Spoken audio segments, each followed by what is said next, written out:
ꯃꯌꯥꯝꯕꯨ ꯃꯤꯔꯥ ꯊꯣꯛꯆꯣꯝꯅ ꯇꯔꯥꯝꯅ ꯑꯣꯛꯆꯕꯒ ꯂꯣꯏꯅꯅ ꯏꯀꯣꯛꯅꯣꯅ ꯈꯨꯔꯨꯝꯖꯔꯤ꯫ ꯉꯁꯤꯁꯨ ꯃꯍꯧꯁꯥꯒꯨꯝ ꯅꯨꯡꯉꯥꯏꯔꯕ ꯐꯨꯡꯒꯥ ꯋꯥꯔꯤ ꯑꯃ ꯑꯃꯨꯛ ꯄꯨꯗꯨꯅ ꯂꯥꯛꯆꯔꯤ꯫ ꯋꯥꯔꯤ ꯑꯁꯤꯕꯨ ꯏꯕꯤꯔꯛꯄꯅ ꯁꯅꯥꯊꯣꯏ ꯆꯅꯨ꯫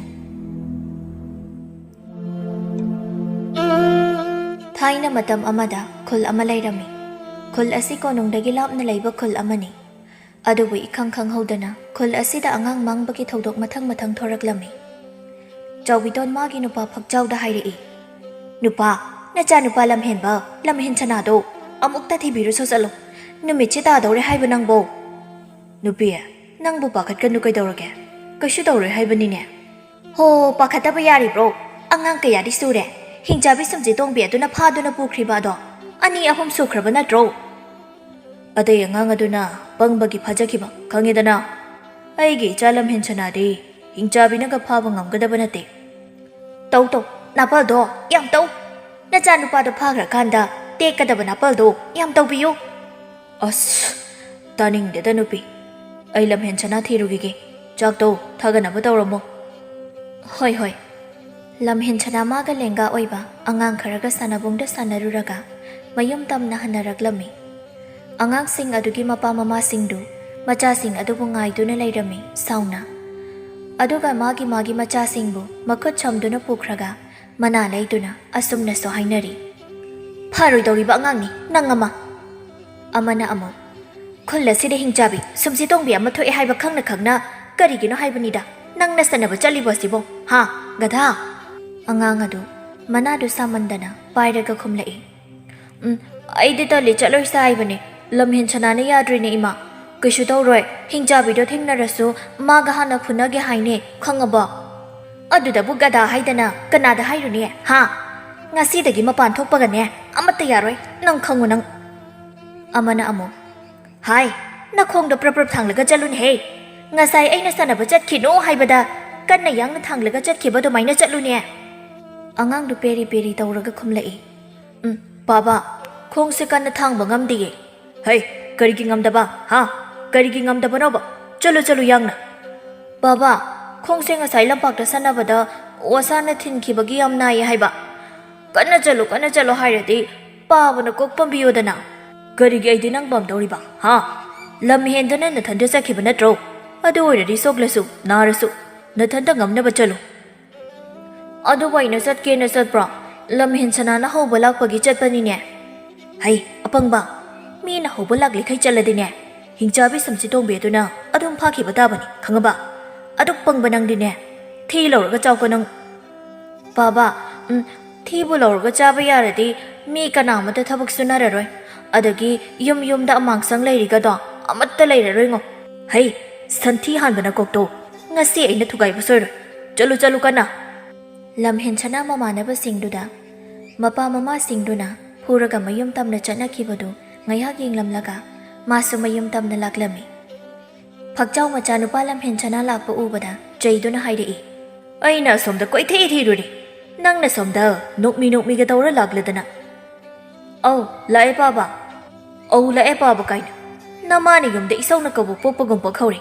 ꯆꯦꯜꯂꯨ ꯌꯨꯝ ꯌꯧꯅꯕ." "ꯑꯍꯣꯏ ꯄꯥꯕ, ꯆꯦꯟꯒꯦ." ꯅꯨꯃꯤꯠ ꯍꯦꯛ ꯇꯥꯈꯤꯕꯒ ꯁꯨꯝꯖꯤꯠꯇꯣꯡꯕꯤ ꯍꯤꯡꯆꯥꯕꯤ ꯑꯗꯨ ꯃꯥꯅ ꯂꯩꯔꯤꯕ ꯑꯃꯝꯕ ꯁꯨꯔꯨꯡ ꯑꯗꯨꯗꯒꯤ ꯄꯥꯏꯊꯣꯔꯛꯂꯝꯃꯤ꯫ "ꯉꯁꯤꯗꯤ ꯈꯔ ꯉꯟꯅ ꯆꯠꯂꯒ ꯉꯥꯏꯗꯨꯅ ꯂꯩꯔꯨꯔꯒꯦ." ꯑꯁꯤ ꯍꯥꯏꯗꯨꯅ ꯑꯁꯨꯝ ꯄꯥꯏꯗꯨꯅ ꯂꯥꯛꯏ ꯐꯛꯆꯥꯎ ꯍꯣꯏꯒꯤ ꯈꯨꯜ ꯇꯝꯅ꯫ ꯑꯗꯨꯕꯨ ꯍꯤꯡꯆꯥꯕꯤ ꯑꯗꯨꯅ ꯁꯨꯝꯖꯤꯠꯇꯣꯡꯗꯨꯅ ꯄꯥꯏꯅ ꯑꯉꯥꯡ ꯂꯩꯕ꯭ꯔꯥ ꯍꯥꯏꯗꯨꯅ ꯌꯦꯡꯊꯔꯛꯄ ꯃꯇꯝꯗ ꯑꯉꯥꯡ ꯑꯃꯠꯇ ꯂꯩꯕ ꯎꯔꯝꯗꯦ꯫ "ꯀꯔꯤꯅꯣ, ꯉꯁꯤꯗꯤ ꯇꯥꯏꯕꯪ ꯑꯣꯏꯕ ꯑꯉꯥꯡ ꯑꯃꯠꯇ ꯂꯩꯕ ꯎꯗꯦꯅ? ꯐꯩ, ꯑꯗꯨꯕꯨꯗꯤ ꯑꯩ ꯑꯉꯥꯡ ꯂꯩꯕ ꯏꯃꯨꯡ ꯈꯨꯗꯤꯡ ꯆꯪꯂꯒ ꯂꯨꯝꯗꯨꯅ ꯑꯉꯥꯡꯁꯤꯡ ꯑꯗꯣ ꯌꯨꯝꯗꯒꯤ ꯊꯣꯛꯂꯛꯄ ꯇꯟꯖꯥ ꯉꯥꯏꯔꯨꯈꯤꯒꯦ." ꯑꯁꯨꯝꯅ ꯅꯣꯛꯂꯗꯨꯅ ꯍꯤꯡꯆꯥꯕꯤ ꯑꯗꯨ ꯂꯝꯍꯦꯟ-ꯁꯅꯥ ꯍꯣꯏꯒꯤ ꯌꯨꯝ ꯇꯝꯅ ꯄꯥꯏꯔꯛꯂꯝꯃꯤ꯫ ꯂꯝꯍꯦꯟ-ꯁꯅꯥ ꯍꯤꯡꯆꯥꯕꯤ ꯑꯗꯨꯅ ꯅꯣꯛꯄꯒꯤ ꯃꯈꯣꯜ ꯇꯥꯕꯗ ꯃꯄꯥꯗ ꯍꯪꯉꯛꯏ, "ꯕꯥꯕꯥ, ꯍꯧꯖꯤꯛꯀꯤ ꯃꯈꯣꯜꯗꯣ ꯀꯔꯤ ꯃꯈꯣꯜꯅꯣ?" ꯃꯄꯥꯅ ꯈꯨꯝꯕ ꯅꯪꯗ꯭ꯔꯤꯉꯩ ꯃꯃꯥ ꯆꯧꯕꯤꯇꯣꯟꯅ ꯁꯠ ꯈꯨꯝꯂꯛꯏ, "ꯍꯧꯖꯤꯛꯀꯤꯗꯨꯔꯣ ꯍꯤꯡꯆꯥꯕꯤꯅ ꯅꯣꯛꯄꯒꯤ ꯃꯈꯣꯜꯅꯤ." "ꯀꯩꯅꯣ ꯏꯃꯥ, ꯍꯤꯡꯆꯥꯕꯤꯅ ꯅꯣꯛꯄꯕꯨ ꯑꯁꯨꯛ ꯄꯛꯇꯅ ꯅꯣꯛꯄ꯭ꯔꯥ?" "ꯍꯩ ꯑꯉꯥꯡ, ꯇꯨꯃꯤꯟ ꯂꯩꯌꯨ." "ꯇꯜꯂꯤꯗ ꯏꯃꯥ, ꯇꯨꯃꯤꯟ ꯂꯩꯕ ꯑꯩꯗꯤ꯫ tumin leiradi 𝗧𝗵𝗵 khangaba Thokchom noklaga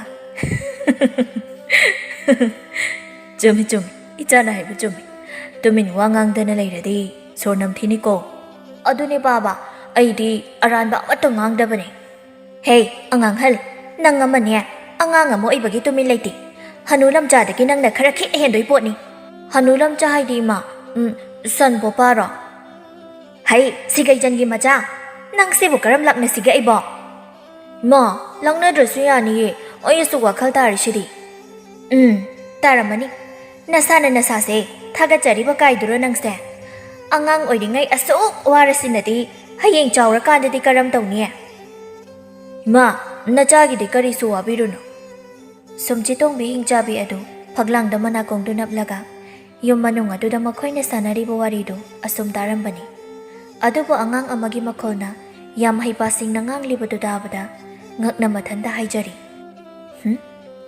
masigi angang asidi onthokna kakak laukreda atopa angang singi mayumda lumlubana pharani masidi oithoklaroi asi khalladuna Hingchabidu atopa angang leiba yumsingda amuk lumlumduna angang sing adu thoklakpra haiduna acheng batanja ngaiduna leiri ngaiba yaba ngairaba matung konna thangda angang ama mamaga kana khatna khalai Ibunga nangbo mapan thokhino haibane Ma yam sai asuk saba sidabu imungda asum leisingadro Ibunga nangbo Hingchabi adubu kidro Ma ngasidi Hingchabi laktaba malida tumin lei Hingchabi na ilakani lakte taglakadroi khoida ha Ma chaklo silamo ai sumangda ngai hakta hangchi langoge Ima ibunga nangbo thokinun he Angang adu mama na haibi indana mamang thongdo hanglaga hangchi langba thoklai mama du kanna isau tawri haibi indaba machanupa adugi mawong matawaduda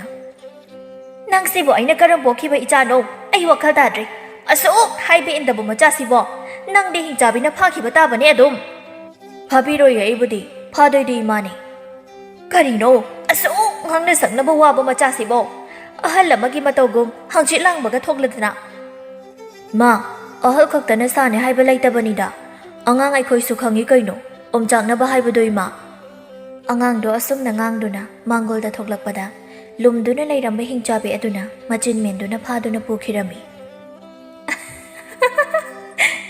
Angang na ngasidi aigi khuta tare do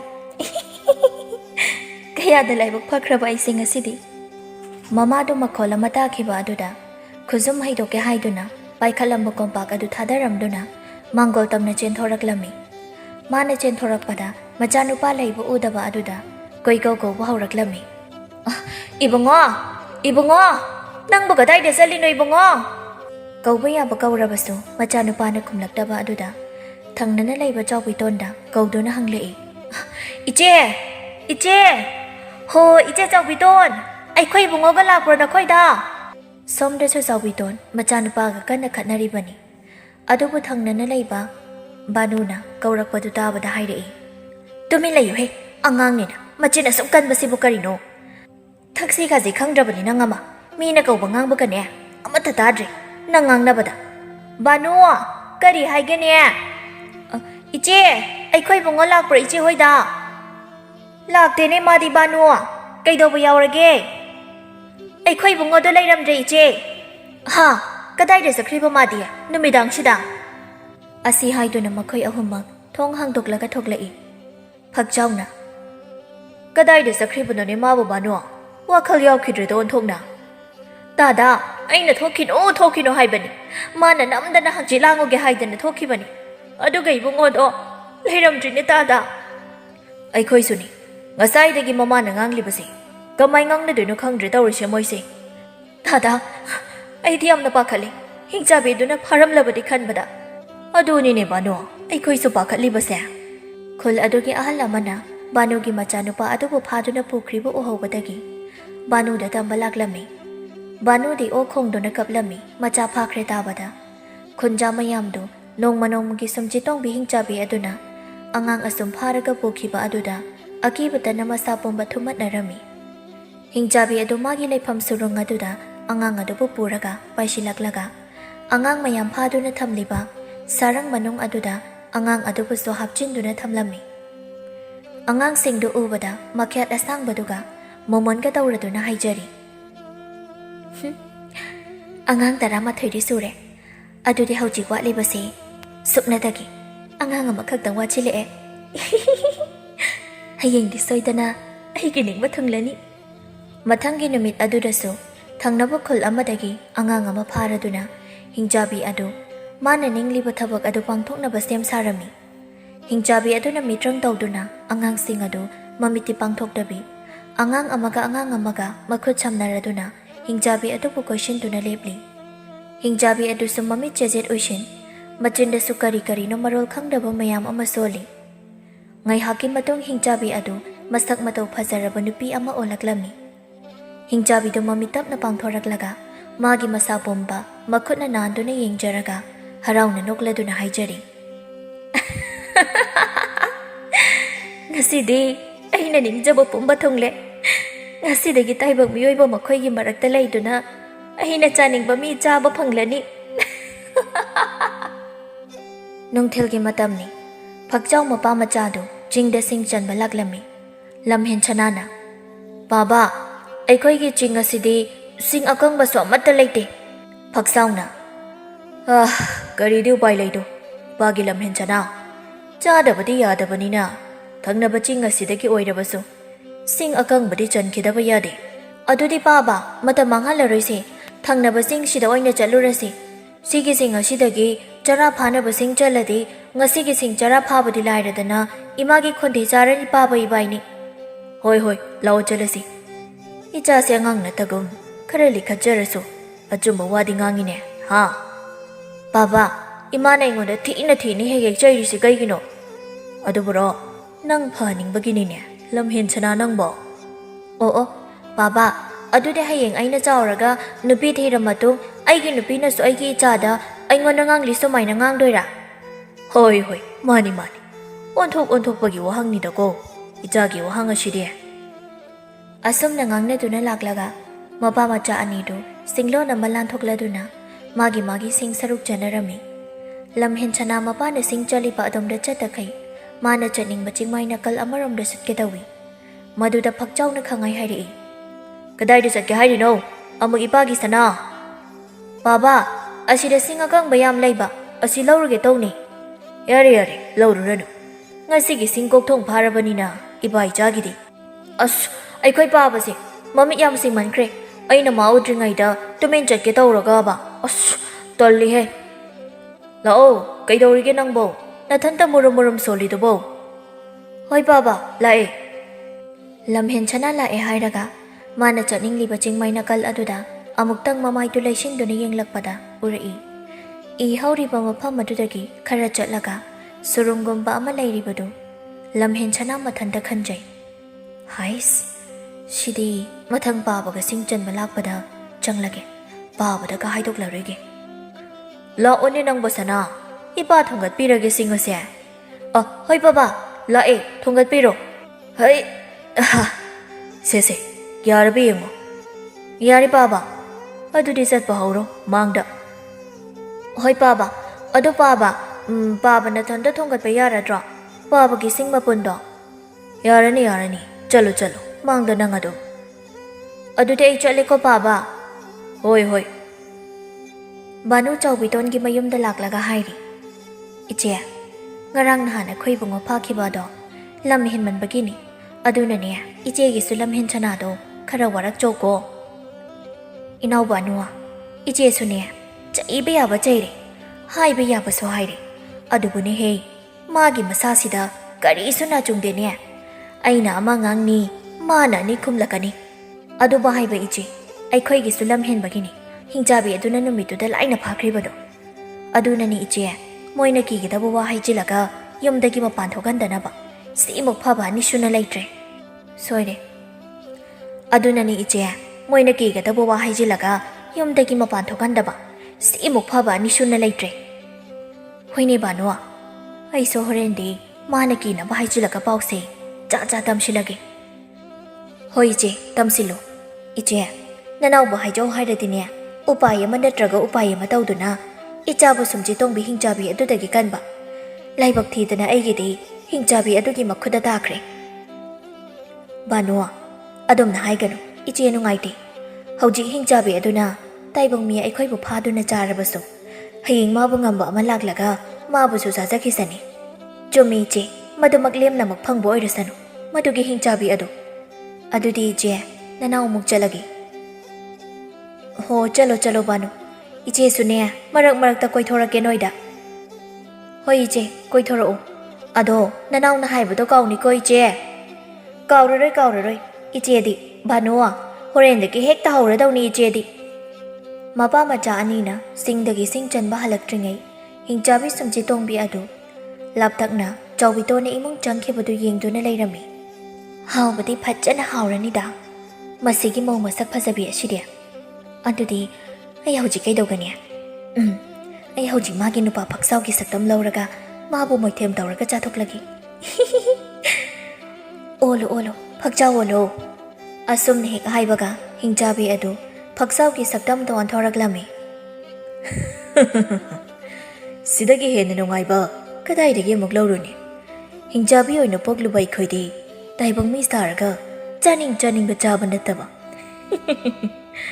ꯆꯥꯔꯨꯔꯒꯦ ꯐꯛꯆꯥꯎꯒꯤ ꯅꯨꯄꯤ ꯐꯖꯕꯤ ꯑꯁꯦ ꯆꯥꯔꯨꯔꯒꯦ ꯑꯁꯤ ꯍꯥꯏꯔꯗꯨꯅ ꯆꯪꯉꯛꯏ ꯐꯛꯆꯥꯎ ꯆꯥꯎꯕꯤꯇꯣꯟ ꯐꯤ ꯁꯥꯒꯦ ꯍꯥꯏꯗꯨꯅ ꯊꯣꯛꯂꯛꯄꯗ ꯃꯥꯒꯤ ꯅꯨꯄꯥꯅ ꯅꯣꯛꯂꯒ ꯆꯪꯂꯛꯄꯗꯨ ꯎꯕꯗ ꯃꯥꯒꯤ ꯍꯧꯅꯕꯤ ꯏꯁꯧ ꯇꯧꯗꯨꯅ ꯍꯥꯏꯔꯛꯏ ꯍꯣ ꯀꯔꯤꯅꯣ ꯑꯁꯨꯛ ꯁꯥꯈ꯭ꯔꯕ ꯀꯥꯟꯁꯤꯗ ꯑꯃꯨꯛ ꯅꯣꯛꯇꯅꯒ ꯆꯪꯉꯛꯏꯗꯨꯕꯣ ꯅꯆꯥꯅꯨꯄꯥ ꯃꯔꯝ ꯃꯣꯛꯄ ꯑꯗꯨꯅ ꯀꯗꯥꯏꯗ ꯊꯅꯝꯂꯕ ꯁꯤꯡ ꯆꯟꯕ ꯆꯠꯈ꯭ꯔꯒ ꯁꯤꯡ ꯄꯨꯗꯅ ꯆꯪꯂꯛꯏꯗꯨꯅ ꯀꯗꯥꯏꯗ ꯊꯅꯝꯂꯕ ꯑꯉꯥꯡꯗꯤ ꯈꯨꯜꯒꯤ ꯂꯝꯄꯥꯛ ꯃꯆꯤꯗ ꯃꯃꯥꯟꯅꯕ ꯈꯔ ꯊꯦꯡꯅꯗꯅ ꯁꯥꯟꯅꯍꯧꯔꯤ ꯁꯤꯡꯗꯨꯗꯤ ꯑꯩꯅ ꯂꯨꯝꯃꯟꯈꯤꯗꯅ ꯀꯣꯟꯊꯣꯡꯗ ꯊꯥꯗꯔꯝꯂꯦ ꯃꯇꯝꯅꯒ ꯐꯠꯇꯕꯁꯤꯗ ꯑꯃꯨꯛ ꯊꯅꯝꯂꯕ ꯃꯆꯥꯅꯨꯄꯥꯗꯣ ꯀꯩꯁꯨ ꯇꯧꯔꯣꯏꯅꯦ ꯅꯨꯄꯤ ꯅꯪꯕꯣ ꯇꯧꯔꯣꯏ ꯅꯨꯄꯥ ꯅꯪꯁꯦ ꯁꯤꯡꯕ ꯃꯥꯜꯂꯒ ꯑꯁꯨꯛ ꯌꯥꯝꯅ ꯄꯪꯂꯤꯁꯤꯕꯨ ꯀꯔꯤꯒꯤꯅꯣ ꯍꯥꯏꯕꯅꯤꯗ ꯄꯪꯕ ꯁꯤꯡꯕꯒ ꯑꯝꯇ ꯉꯥꯏꯀꯣ ꯏꯁꯤꯡ ꯑꯏꯪꯕꯗꯣ ꯀꯜꯂꯣ ꯆꯠꯂꯣ ꯄꯨꯟꯗꯒꯤ ꯏꯁꯤꯡꯗꯣ ꯊꯛꯂꯒꯅꯦ ꯅꯆꯥꯅꯨꯄꯥꯒ ꯁꯤꯡꯒꯗꯣ ꯂꯧꯁꯤꯟꯕꯤꯔꯛꯎꯀꯣ ꯍꯣꯏꯅꯦ ꯆꯥꯎꯕꯤꯇꯣꯟ ꯏꯃꯨꯡ ꯆꯪꯈ꯭ꯔꯦ ꯍꯤꯡꯆꯥꯕꯤꯅ ꯑꯣꯟꯕ ꯐꯛꯆꯥꯎ ꯃꯥꯁꯨ ꯃꯥꯒꯤ ꯅꯨꯄꯤꯒꯤ ꯃꯇꯨꯡ ꯏꯟꯅꯗꯨꯅ ꯄꯥꯏꯁꯤꯜꯂꯛꯏ ꯆꯥꯎꯕꯤꯇꯣꯟ ꯉꯛꯅ ꯀꯔꯤꯅꯣ ꯇꯧꯕꯤꯔꯤꯗꯨꯕꯣ ꯍꯧꯖꯤꯛ ꯀꯩꯗꯧꯔꯒꯦ ꯑꯩꯅ ꯅꯨꯄꯤ ꯀꯔꯤꯅꯣ ꯑꯩꯒꯤ ꯃꯤꯠꯅꯔꯥ ꯍꯧꯖꯤꯛ ꯅꯨꯄꯥ ꯅꯪꯅ ꯄꯥꯏꯁꯤꯜꯂꯛꯏꯕ ꯑꯗꯨꯕꯣ ꯍꯦꯔꯥ ꯑꯩ ꯑꯣꯏꯔꯝꯃꯣꯏꯗ ꯅꯪꯁꯨ ꯀꯤꯔꯕ ꯋꯥ ꯌꯥꯝ ꯉꯥꯡꯉꯤꯗꯀꯣ ꯅꯨꯄꯤ ꯅꯪꯁꯦ ꯑꯩꯒꯤ ꯃꯤꯠꯅ ꯅꯠꯇꯦꯗ ꯍꯧꯖꯤꯛꯇ ꯁꯨꯃꯥꯡ ꯃꯇꯣꯟꯗ ꯂꯩꯍꯧꯕ ꯑꯩꯒꯤ ꯅꯨꯄꯥꯁꯦ ꯀꯔꯝꯅ ꯑꯩꯒꯤ ꯇꯨꯡꯗ ꯃꯥꯡꯗ ꯂꯦꯞꯇꯨꯅ ꯂꯩꯔꯝꯂꯤꯕꯅꯣ ꯑꯁꯨꯝꯅ ꯉꯥꯏꯍꯥꯛ ꯆꯃꯝꯅꯗꯨꯅ ꯂꯩꯔꯤꯉꯩ ꯐꯛꯆꯥꯎꯅ ꯄꯥꯏꯁꯤꯜꯂꯛꯂꯒ ꯆꯥꯎꯕꯤꯇꯣꯟꯕꯨ ꯃꯉꯛ ꯂꯩꯊꯣꯛꯇꯨꯅ ꯆꯥꯊꯣꯛꯂꯝꯃꯤ ꯆꯥꯎꯕꯤꯇꯣꯟ ꯂꯥꯎꯕꯁꯨ ꯉꯝꯗ ꯈꯨꯗꯛ ꯑꯗꯨꯗ ꯊꯋꯥꯏ ꯊꯥꯈꯤꯔꯝꯃꯤ ꯍꯤꯡꯆꯥꯕꯤ ꯑꯗꯨꯅ ꯆꯥꯎꯕꯤꯇꯣꯟꯕꯨ ꯁꯦꯒꯥꯏꯗꯨꯅ ꯆꯥꯕꯒꯤ ꯆꯥꯛꯈꯨꯃꯥꯡ ꯑꯗꯨ ꯏꯅ ꯄꯨꯡꯆꯥꯏ ꯆꯥꯏꯔꯝꯃꯤ ꯍꯥꯎꯈ꯭ꯔꯦꯗ ꯃꯤ ꯑꯍꯤꯡꯕ ꯑꯁꯤꯗꯤ ꯃꯁꯛ ꯐꯖꯕꯤ ꯅꯨꯄꯤ ꯑꯣꯏꯕꯒꯤꯔ ꯀꯔꯤꯅꯣ ꯃꯍꯥꯎꯁꯦ ꯃꯒꯨꯟ ꯂꯩꯅ ꯍꯥꯎꯈ꯭ꯔꯦꯗ ꯄꯨꯛꯁꯤꯁꯨ ꯊꯜꯂꯕꯅꯤꯅ ꯊꯒꯦꯛꯂꯦꯅ ꯇꯧꯔꯤꯁꯦ ꯉꯁꯤꯗꯤ ꯈꯅꯥꯎ ꯌꯧꯔꯦꯅꯦ ꯇꯥꯏꯕꯪ ꯃꯤ ꯆꯥꯕ ꯅꯣꯡ ꯅꯤꯅꯤꯗꯤ ꯀꯔꯤ ꯑꯃꯇ ꯆꯥꯗ꯭ꯔꯕꯁꯨ ꯌꯥꯔꯅꯤ ꯁꯤꯗꯤ ꯃꯤ ꯀꯅꯥꯃꯇ ꯎꯗ꯭ꯔꯤꯉꯩ ꯑꯩ ꯄꯥꯏꯈ꯭ꯔꯒꯦ ꯂꯝꯍꯦꯟ ꯁꯅꯥ ꯂꯝꯕꯤꯗ ꯆꯠꯅ ꯃꯄꯥꯗ ꯍꯥꯏꯔꯛꯏ ꯕꯥꯕꯥ ꯑꯩꯒꯤ ꯅꯥꯀꯣꯡꯗ ꯏꯃꯥꯅ ꯂꯥꯎꯈꯤꯕꯒꯤ ꯃꯈꯣꯜ ꯑꯃ ꯇꯥꯔꯤꯕ ꯄꯥꯕ ꯅꯪ ꯇꯥꯕ꯭ꯔꯥ ꯏꯄꯥꯗꯤ ꯇꯥꯗꯦꯕ ꯁꯅꯥ ꯑꯁ ꯅꯍꯥ ꯑꯣꯏꯅ ꯅꯥ ꯄꯪꯂꯕ ꯄꯥꯕ ꯅꯪ ꯅꯥꯗꯤ ꯄꯪꯗꯦꯗ ꯑꯗꯨꯗ ꯏꯆꯥꯅ ꯍꯥꯏꯔꯤꯗꯣ ꯇꯥꯗꯕꯒꯤ ꯋꯥꯅꯤꯗ ꯕꯥꯕꯥ ꯑꯗꯨꯗꯤ ꯀꯟꯅ ꯆꯠꯂꯁꯦ ꯑꯩ ꯏꯁꯤꯡ ꯌꯥꯝ ꯊꯛꯅꯤꯡꯉꯦꯕ ꯍꯣꯏ ꯑꯁꯨꯝꯅ ꯃꯄꯥ ꯃꯆꯥ ꯑꯅꯤꯗꯨ ꯃꯌꯨꯝ ꯇꯝꯅ ꯀꯟꯅ ꯂꯥꯛꯂꯝꯃꯤ ꯁꯨꯃꯥꯡ ꯑꯗꯨꯗ ꯁꯤꯡ ꯃꯄꯨꯟ ꯑꯅꯤꯗꯨ ꯊꯝꯂꯗꯨꯅ ꯃꯥꯡꯒꯣꯜ ꯑꯗꯨꯗ ꯃꯈꯣꯡ ꯌꯥꯟꯊꯗꯨꯅ ꯐꯝꯂꯒ ꯐꯛꯆꯥꯎ ꯏꯃꯨꯡꯂꯣꯝꯗ ꯃꯃꯥꯏꯗꯣ ꯑꯣꯟꯁꯤꯜꯂꯒ ꯍꯥꯏꯔꯛꯏ ꯅꯨꯄꯤ ꯏꯁꯤꯡ ꯈꯤꯇ ꯀꯜꯂꯨꯅꯦꯍꯦ ꯏꯄꯥ ꯏꯆꯥꯒꯤ ꯐꯛꯆꯥꯎ ꯃꯥꯒꯤ ꯅꯨꯄꯤꯗ ꯏꯁꯤꯡ ꯀꯜꯂꯛꯎ ꯍꯥꯏꯈꯤꯕ ꯐꯅ ꯀꯨꯏꯔ ꯐꯥꯎꯕ ꯏꯁꯤꯡ ꯀꯜꯂꯒ ꯄꯨꯊꯣꯔꯛꯇꯕ ꯑꯗꯨꯗ ꯏꯃꯨꯡꯂꯣꯝꯗ ꯑꯃꯨꯛ ꯑꯣꯟꯁꯤꯜꯂꯒ ꯌꯦꯡꯂꯒ ꯍꯥꯏꯔꯛꯏ ꯀꯔꯤꯅꯣ ꯃꯁꯤꯒꯤ ꯅꯨꯄꯤꯁꯤꯕꯣ ꯊꯣꯡꯒꯁꯦ ꯁꯄꯥꯛ ꯐꯥꯛꯂꯒ ꯍꯥꯡꯇꯣꯛꯂꯒ ꯊꯅꯝꯂꯒ ꯀꯗꯥꯏꯗ ꯑꯃꯨꯛ ꯆꯠꯈ꯭ꯔꯖꯥꯅꯣꯅꯦ ꯂꯝꯍꯦꯟ ꯁꯅꯥꯅ ꯑꯁ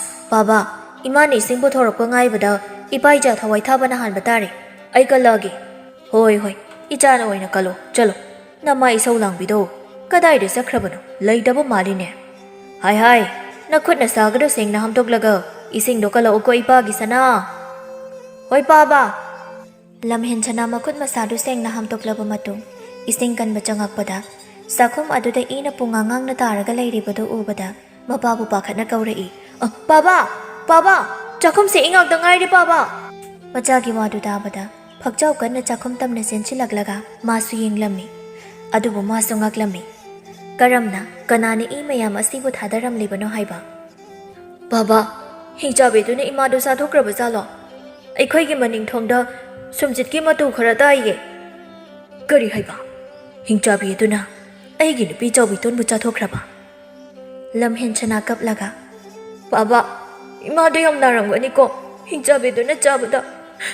Imadu yam waramgani ko baba. Ipaki sana kapkan. Nupa na bukap na bro. Ha? Ichagi damang ipalay riba sini. Ipa icha sangduna. Namahat ki bagi laman kumsi ko. Oy baba, kumsi. Hingchabi ima buhat pagum. Baba ikoy anina. Hingchabi busu tamti na hache. Hache ipagi sana. Nung 𝗪𝗵𝗂𝗆 aduda 𝗬𝗵𝗂𝗆 sumchitongbi hingchabi hatuna 𝗪𝗵𝗁 adugi warina kulladuda pomni nilami. Khunja ayambadi mapi yomnaduna atopa khulda lanjena kibasu yawnari. Adubu phakjau mapa machadi kulladu thadokduna chelamde. Hingchabi hatuna 𝗬𝗵𝗂𝗆 laman khumgani haiduna singduna leirami. Numit humnigi matungni hingchabi hanmakhai mabuk pikthalubagi nungaina dumduna leithoklubani. Adubu ngasi humni suba numit asidadi mabuktu chaklamba guru khonglakduna mikap thoklakli. Mabuktu makhatuna pairaga. Puksidi kari amata yauramdrena. Numit humni tumakpada isagase pung tek-tekle. Hakamsi sunya chaning kraponi he.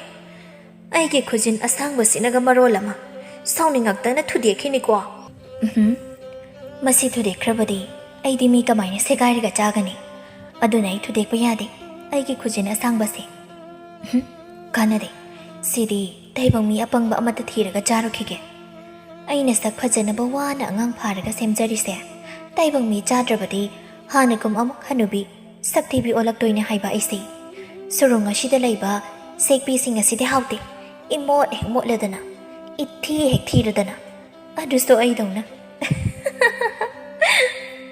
Hingchabi magi sumjit adu tongladuna mi taba khul tamna pairaklami.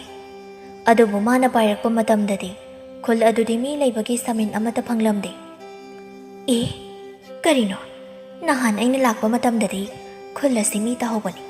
Aduga ngasina taibang miyoiba amatta leitriba sibo khul thadoklaga loina chenakraba sala. Sidi lairiba yumsingshida changlaga hekta yenglage. Aduga lairamba sara Mira chathoklage. Khulladugi yum amadani mapa macha anidu laman khumningbagi mayaina hingchabi adubo hatnaba lirungten kanna sari. Lamhen chanana. Baba, ta susase. Ta di pa na saba loiri. Ta adugi matonda maya kallabu teshinduna thamkrabani. Adudi baba, aikhoi ni chingda satgadra. Sida hingchabi tuna lakpa ngaigadra. Bagi sana, hingchabi lakpa ngairaroshi. Ngasigi numitchi mapatharaga haying ayuk nganta chingda kaduna hingchabi adugi laifam thirurasi. Oi baba, aduda ai tenjai singsa imungda thamjilukhige. Hoi, thamjiluro. Lamhen chana tenjai singdu imungda ningthijana thamjiluraba matung yum adugi maning thongdo hangdoktuna thoklaklaga 𝗬𝗵𝗂𝗆 adugi mathakta kaduna mareng phajana mullaba 𝗬𝗵 adubu hekli. 𝗬𝗵 khare heklaba matung 𝗬𝗵𝗂𝗆 adudagi kumthagi hektobaga urai. Thablapna sumjit apaibi ama tongduna hingchabi aduna lakpadu. Singbadagi singlaba lamhen chanani. Tumin 𝗬𝗵𝗂𝗆 adudagi kumtharaklaga maning thongdu chen alon chilamlaga mapagi manakta laktuna tamlami. Baba, hingchabi lakhaure baba. Ha, kari haiba. Hingchabi makhongna thongna lakle haiba. Hoi baba, pairakhaure magi sumjit donglaga. Adudi law ipai chai mungda changdana lotlaga hingchabi karamba maikaida paikhige yengsi. Hoi baba. Mapa macha ani imungda changlakladuna thongnau chen alon chilaga kamada changlaga thongnau amagi makhada lumduna leirami. Hingchabi samanga duda pairakladuna yummaduda munna yenglei. Yum masidi aday yum singa manadena. ꯃꯤꯅꯝ ꯅꯝꯕꯒꯨꯝ ꯇꯧꯏꯗ ꯑꯗꯨꯕꯨ ꯃꯤ ꯂꯩꯕꯗꯤ ꯑꯃꯠꯇ ꯎꯗꯦꯅꯦ ꯊꯣꯡꯁꯨ ꯂꯣꯜꯂꯤ ꯆꯪꯂꯒ ꯌꯦꯡꯂꯨꯁꯤꯔꯅꯦ ꯑꯩꯕꯣ ꯑꯁꯨꯝꯅ ꯂꯩꯔꯤꯉꯩ ꯍꯤꯡꯆꯥꯕꯤ ꯑꯗꯨꯗ ꯀꯗꯣꯝꯗꯒꯤꯅꯣ ꯈꯪꯗꯅ ꯇꯦꯟ ꯀꯥꯞꯂꯛꯂꯝꯃꯤ ꯇꯦꯟꯖꯩ ꯑꯗꯨꯅ ꯃꯈꯨꯠ ꯑꯣꯏ ꯑꯗꯨꯗ ꯈꯦꯠꯇꯨꯅ ꯆꯠꯈꯤꯔꯝꯃꯤ ꯍꯤꯡꯆꯥꯕꯤꯗ ꯑꯁꯣꯛꯄ ꯃꯈꯨꯠꯇꯨ ꯄꯥꯏꯁꯤꯜꯂꯒ ꯑꯀꯣꯏꯕꯗꯨ ꯑꯃꯨꯛꯇꯪ ꯌꯦꯡꯂꯛꯂꯒ ꯄꯥꯏꯈꯤꯔꯝꯃꯤ ꯐꯛꯆꯥꯎ ꯃꯃꯥꯡꯊꯣꯡꯗꯨ ꯐꯠ ꯍꯥꯡꯂꯒ ꯍꯤꯡꯆꯥꯕꯤ ꯑꯗꯨ ꯀꯗꯣꯝꯗ ꯄꯥꯏꯈꯤꯕꯅꯣ ꯍꯥꯏꯗꯨꯅ ꯌꯦꯡꯂꯝꯃꯤ ꯎꯔꯦ ꯍꯧꯖꯤꯛꯇꯤ ꯍꯤꯡꯆꯥꯕꯤ ꯑꯗꯨꯅ ꯃꯈꯥ ꯊꯪꯕ ꯆꯤꯡꯃꯥꯏꯔꯣꯝꯗ ꯄꯥꯏꯈꯤꯕ ꯑꯗꯨ ꯂꯝꯍꯦꯟꯁꯅꯥ ꯍꯤꯡꯆꯥꯕꯤ ꯑꯗꯨꯅ ꯄꯥꯏꯈꯤꯕꯗꯨ ꯎꯕꯗ ꯍꯥꯏꯔꯛꯏ ꯕꯥꯕꯥ ꯍꯤꯡꯆꯥꯕꯤꯁꯦ ꯑꯁꯣꯝꯗ ꯄꯥꯏꯈ꯭ꯔꯦ ꯇꯥꯟꯅꯁꯤꯜꯂꯛꯑꯣ ꯉꯥꯏꯈꯣ ꯁꯅꯥ ꯏꯄꯥ ꯇꯥꯒ ꯇꯦꯟꯒ ꯂꯧꯔꯨꯈꯤꯒꯦ ꯍꯣꯏ ꯕꯥꯕꯥ ꯑꯁꯨꯝꯅ ꯃꯄꯥ ꯃꯆꯥ ꯑꯅꯤꯗꯨ ꯍꯤꯡꯆꯥꯕꯤ ꯑꯗꯨꯅ ꯄꯥꯏꯈꯤꯕ ꯃꯥꯏꯀꯩ ꯑꯗꯣꯝꯗ ꯇꯥꯟꯅꯔꯛꯂꯝꯃꯤ ꯁꯤꯡꯗꯨ ꯏ ꯉꯥꯛꯇ ꯍꯧꯕꯅ ꯃꯔꯝ ꯑꯣꯏꯔꯒ ꯃꯈꯣꯏ ꯑꯅꯤꯅ ꯆꯠꯄꯗ ꯌꯥꯝꯅ ꯅꯨꯡꯉꯥꯏꯔꯝꯗꯦ ꯉꯥꯏꯍꯥꯛ ꯑꯁꯨꯝ ꯆꯠꯂꯕ ꯃꯇꯨꯡ ꯃꯄꯥ ꯃꯆꯥ ꯑꯅꯤꯗꯨ ꯂꯝꯕꯤ ꯇꯣꯈꯥꯏ ꯇꯣꯈꯥꯏ ꯆꯠꯅꯈꯤꯔꯝꯃꯤ ꯐꯛꯆꯥꯎꯅ ꯏꯄꯥꯒꯤ ꯁꯅꯥ ꯅꯪꯕꯨ ꯀꯗꯣꯝꯗ ꯂꯩꯒꯦ ꯂꯝꯍꯦꯟ ꯁꯅꯥ ꯃꯥꯁꯨ ꯃꯄꯥꯕꯨ ꯊꯤꯔꯗꯨꯅ ꯕꯥꯕꯥ ꯕꯥꯕꯥ ꯀꯗꯣꯝꯗ ꯂꯩꯒꯦ ꯕꯥꯕꯥ ꯃꯁꯤꯒꯤ ꯏ ꯄꯥꯝꯕꯤꯁꯤꯡꯁꯤꯅ ꯏꯄꯥ ꯏꯆꯥꯁꯤ ꯎꯅꯍꯟꯗ꯭ꯔꯦ ꯑꯁꯤ ꯍꯥꯏꯗꯨꯅ ꯂꯝꯍꯦꯟꯁꯅ ꯃꯈꯨꯠꯇ ꯄꯥꯏꯔꯤꯕ ꯊꯥꯡ ꯃꯆꯥ ꯑꯗꯨꯅ ꯏꯁꯤꯡꯗꯣ ꯍꯥꯏꯗꯣꯛꯇꯨꯅ ꯆꯠꯂꯤ ꯁꯤꯒꯤ ꯃꯐꯝꯁꯤꯗꯤ ꯕꯥꯕꯥ ꯑꯩꯈꯣꯏ ꯑꯅꯤꯅ ꯁꯤꯡ ꯆꯟꯕ ꯂꯥꯛꯂꯝꯕ ꯃꯐꯝ ꯑꯗꯨꯅꯤꯅꯦ ꯅꯍꯥꯟ ꯁꯨꯔꯨꯡ ꯃꯥꯟꯕ ꯑꯃ ꯂꯩꯍꯧꯕꯗꯣ ꯊꯤꯔꯒ ꯆꯪꯂꯒꯦ ꯊꯥꯏꯅ ꯏꯄꯨꯕꯣꯛꯅ ꯂꯤꯕꯤꯕ ꯋꯥꯔꯤꯗ ꯍꯤꯡꯆꯥꯕꯤ ꯍꯤꯡꯆꯥꯕꯁꯦ ꯆꯤꯡꯒꯤ ꯁꯨꯔꯨꯡꯗ ꯂꯩ ꯍꯥꯏꯅ ꯋꯥꯔꯤ ꯂꯤꯕꯤꯕꯅꯤ ꯑꯁꯤ ꯍꯥꯏꯔꯗꯨꯅ ꯂꯝꯍꯦꯟꯁꯅ ꯅꯍꯥꯟ ꯃꯥꯅ ꯎꯔꯝꯕ ꯁꯨꯔꯨꯡꯒꯤ ꯊꯣꯡ ꯃꯥꯟꯕ ꯑꯁꯣꯡꯕ ꯑꯃ ꯂꯩꯕꯗꯨ ꯊꯤꯗꯨꯅ ꯆꯠꯄ ꯍꯧꯔꯛꯂꯝꯃꯤ ꯑꯁꯨꯝ ꯊꯤꯗꯨꯅ ꯂꯥꯛꯄꯗ ꯎꯔꯦ ꯁꯨꯔꯨꯡ ꯑꯗꯨꯒꯤ ꯊꯣꯡꯗꯨ ꯂꯝꯍꯦꯟꯁꯅ ꯍꯔꯥꯎꯅ ꯑꯥꯗ ꯂꯩꯔꯤꯅꯤ ꯁꯨꯔꯨꯡꯒꯤ ꯊꯣꯡ ꯑꯁꯤꯗꯤ ꯃꯁꯤꯗꯤ ꯍꯦꯛꯇ ꯆꯪꯂꯛꯏ ꯑꯗꯨꯒ ꯏꯃꯥ ꯍꯠꯈꯤꯕ ꯁꯨꯝꯆꯤꯠꯇꯣꯡꯕꯤ ꯍꯤꯡꯆꯥꯕꯤꯗꯣ ꯍꯥꯠꯂꯨꯔꯒꯦ ꯕꯥꯕꯨ ꯌꯥꯎꯗ꯭ꯔꯕꯁꯨ ꯏꯊꯟꯇꯅ ꯑꯁꯨꯝꯅ ꯃꯁꯥꯗ ꯑꯀꯤꯕ ꯑꯃꯠꯇ ꯂꯩꯇꯅ ꯑꯃꯝꯕ ꯁꯨꯔꯨꯡ ꯃꯅꯨꯡ ꯑꯗꯨꯗ ꯈꯣꯡꯊꯥꯡ ꯃꯈꯣꯜ ꯊꯣꯛꯍꯟꯗꯅ ꯇꯞꯅ ꯇꯞꯅ ꯆꯪꯉꯛꯂꯝꯃꯤ ꯂꯝꯍꯦꯟꯁꯅ ꯁꯣꯝꯗꯅ ꯀꯝꯗꯧꯔꯤ ꯍꯤꯡꯆꯥꯕꯤ ꯑꯗꯨ ꯉꯁꯥꯏ ꯇꯦꯟꯅ ꯀꯥꯞꯂꯛꯄꯒꯤ ꯃꯈꯨꯠ ꯑꯣꯏꯗ ꯁꯣꯛꯂꯤꯕꯗꯨ ꯃꯔꯩꯅ ꯂꯩꯊꯣꯛꯇꯨꯅ ꯂꯩꯔꯝꯃꯤ ꯍꯤꯡꯆꯥꯕꯤ ꯑꯗꯨꯒꯤ ꯇꯝꯊꯤꯔꯕ ꯃꯑꯣꯡ ꯃꯇꯧ ꯑꯗꯨꯗ ꯋꯥꯂꯥꯡ ꯑꯃꯗ ꯉꯥꯡꯕ ꯉꯝꯗ ꯃꯁꯥ ꯁꯣꯜꯂꯕ ꯑꯉꯥꯡꯁꯤꯡꯗꯨ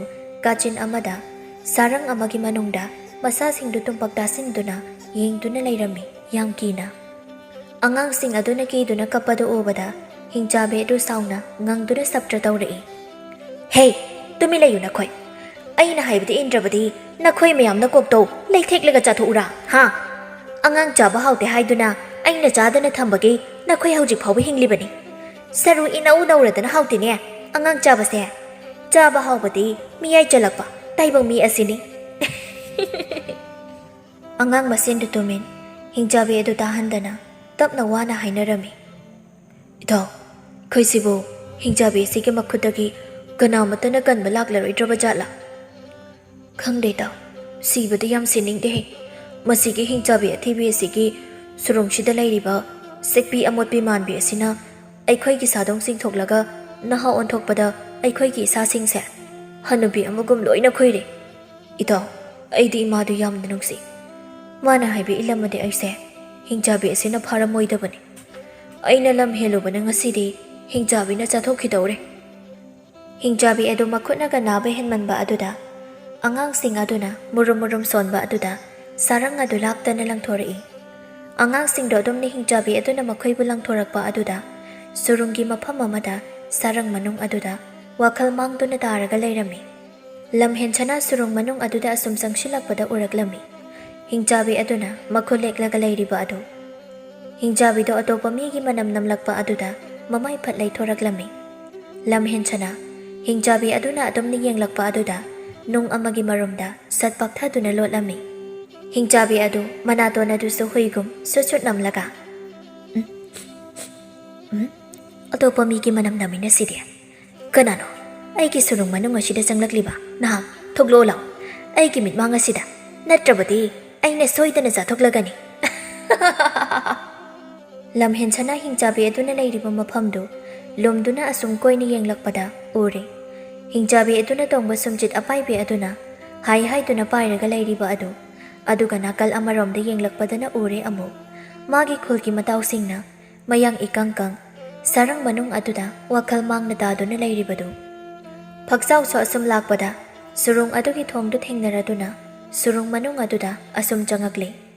Hingchabi du magi surung manung aduda atopa migi manam amung namlakpa surunggi mapalom da tapna manam namlaga thoklaklami. Lamhenchana Hingchabi aduna thokibadu ubada kanna magi matawsingna taaduna leiriba sarang adugi manakta senchilaklaga matawsing adubu masanomladuna hawdorei. Itaw aina ꯀꯧꯔꯤꯕꯁꯤ ꯇꯥꯔꯗꯤ ꯅꯃꯤꯠꯁꯤꯡꯗꯨ ꯄꯥꯡꯉꯣꯏ ꯏꯇꯥꯎ ꯃꯌꯥꯝ ꯇꯥꯕ꯭ꯔꯣ? ꯅꯇꯥꯎ ꯂꯝꯍꯦꯟꯆꯅ ꯑꯩꯅ ꯀꯧꯔꯤꯕꯁꯤ ꯏꯇꯥꯎ. ꯑꯉꯥꯡꯁꯤꯡꯗꯨ ꯃꯃꯤꯠ ꯇꯞꯅ ꯄꯥꯡꯊꯣꯔꯛꯏ. ꯃꯁꯥ ꯅꯣꯝꯂꯒ ꯍꯧꯗꯣꯔꯛꯄ ꯑꯗꯨꯕꯨ ꯃꯈꯣꯏ ꯃꯌꯥꯝꯗꯨ ꯉꯛꯂꯝꯃꯤ. ꯂꯝꯍꯦꯟꯆꯅꯥꯅ ꯃꯈꯣꯏꯒꯤ ꯃꯥꯡꯗ ꯂꯦꯞꯂꯕ ꯑꯗꯨꯗ ꯂꯝꯍꯦꯟꯆꯅꯥ ꯃꯥꯅ ꯃꯐꯝ ꯑꯁꯤꯗ ꯂꯥꯛꯈꯤꯕꯒꯤ ꯋꯥꯔꯤ ꯑꯃꯗꯤ ꯃꯈꯣꯏꯒꯤ ꯈꯨꯜꯅ ꯑꯣꯏꯔꯤꯕ ꯄꯨꯝꯕ ꯃꯥꯒꯤ ꯃꯇꯥꯎꯁꯤꯡꯗ ꯂꯣꯏꯅ ꯋꯥꯔꯤ ꯂꯤꯔꯝꯃꯤ. ꯏꯇꯥꯎ ꯑꯩꯈꯣꯏꯕꯨ ꯑꯃꯨꯛꯇ ꯊꯥꯗꯣꯛꯄꯤꯌꯨ. ꯁꯔꯪ ꯑꯁꯤꯗꯒꯤ ꯑꯩꯈꯣꯏ ꯌꯥꯝꯅ ꯋꯥꯔꯤ ꯏꯇꯥꯎ. ꯌꯣꯠꯀꯤ ꯁꯔꯪ ꯑꯁꯤꯗ ꯂꯩꯕꯗ. ꯍꯣꯏ ꯏꯇꯥꯎ. ꯑꯗꯨ ꯏꯇꯥꯎ ꯍꯤꯡꯆꯥꯕꯤꯗꯨꯅ ꯁꯔꯪ ꯑꯁꯤꯒꯤ ꯁꯣꯝꯃꯆꯩ ꯑꯗꯣ ꯀꯗꯥꯏꯗ ꯊꯝꯕꯒꯦ ꯏꯇꯥꯎ? ꯑꯉꯥꯡ ꯑꯃꯅ ꯏꯇꯥꯎ ꯃꯥꯗꯤ ꯁꯣꯖꯩꯅ ꯍꯪꯗꯤ. ꯃꯥꯒꯤ ꯑꯄꯥꯏꯕꯤ ꯁꯨꯝꯆꯤꯠ ꯑꯗꯨꯅ ꯑꯗꯨꯝ ꯍꯥꯡꯕ ꯂꯣꯟꯕ ꯇꯧꯕ ꯎꯏ ꯑꯩꯈꯣꯏꯅ. ꯑꯗꯨꯗꯤ ꯏꯇꯥꯎ ꯑꯩ ꯃꯥꯒꯤ ꯁꯨꯝꯆꯤꯠ ꯑꯄꯥꯏꯕꯤ ꯑꯁꯦ ꯑꯃꯨꯛꯇ ꯇꯣꯡꯂꯨꯈꯤꯒꯦ ꯑꯗꯨꯒ ꯍꯥꯡꯗꯣꯔꯛꯄ꯭ꯔꯥ ꯌꯦꯡꯒꯦ ꯊꯣꯡ ꯑꯁꯤ. ꯑꯁꯤ ꯍꯥꯏꯔꯗꯨꯅ ꯂꯝꯍꯦꯟꯆꯅ ꯍꯤꯡꯆꯥꯕꯤ ꯑꯗꯨꯒꯤ ꯁꯨꯝꯆꯤꯠ ꯑꯄꯥꯏꯕꯤ ꯑꯗꯨ ꯋꯥꯅ ꯍꯣꯠꯅꯗꯨꯅ ꯇꯣꯡꯂꯝꯃꯤ. ꯂꯝꯍꯦꯟꯆꯅꯥꯅ ꯁꯨꯝꯆꯤꯠ ꯑꯗꯨ ꯍꯦꯛ ꯇꯣꯡꯕꯒ ꯂꯝꯕꯤ ꯑꯃꯈꯛ ꯂꯩꯔꯤꯕ ꯁꯨꯔꯨꯡ ꯑꯗꯨ ꯈꯪꯍꯧꯗꯅ ꯂꯝꯕꯤ ꯃꯌꯥꯝ ꯑꯃ ꯊꯣꯔꯛꯂꯝꯃꯤ. ꯁꯔꯪꯒꯤ ꯊꯣꯡꯁꯨ ꯍꯥꯡꯗꯣꯔꯛꯂꯗꯨꯅ ꯑꯉꯥꯡꯁꯤꯡꯗꯨ ꯊꯣꯛꯂꯛꯂꯝꯃꯤ. ꯂꯝꯍꯦꯟꯆꯅ ꯃꯥꯅ ꯇꯣꯡꯂꯤꯕ ꯁꯨꯝꯆꯤꯠ ꯑꯄꯥꯏꯕꯤ ꯑꯗꯨ ꯃꯇꯥꯎ ꯃꯌꯥꯝꯒꯤ ꯃꯅꯥꯛꯇ ꯄꯥꯏꯁꯤꯜꯂꯒ ꯍꯥꯏꯔꯛꯏ. ꯏꯇꯥꯎꯁꯤꯡ ꯂꯥꯛꯑꯣ, ꯅꯈꯣꯏꯁꯨ ꯀꯥꯈꯠꯂꯣ, ꯑꯗꯨꯒ ꯑꯩꯈꯣꯏꯅ ꯉꯥꯅ ꯎꯔꯤꯕ ꯁꯨꯔꯨꯡꯒꯤ ꯂꯝꯕꯤ ꯑꯁꯤꯗ ꯄꯥꯏꯊꯣꯛꯈ꯭ꯔꯁꯦ. ꯑꯉꯥꯡꯁꯤꯡ ꯑꯗꯨꯁꯨ ꯍꯥꯟꯅꯒꯨꯝ ꯃꯁꯥꯁꯤꯡꯗꯨ ꯀꯟꯈꯠꯂꯛꯂꯗꯨꯅ ꯁꯨꯝꯆꯤꯠ ꯑꯄꯥꯏꯕꯤ ꯑꯗꯨꯗ ꯇꯣꯡꯈꯠꯂꯗꯨꯅ ꯍꯥꯏꯔꯛꯏ. ꯍꯣꯏ ꯏꯇꯥꯎ.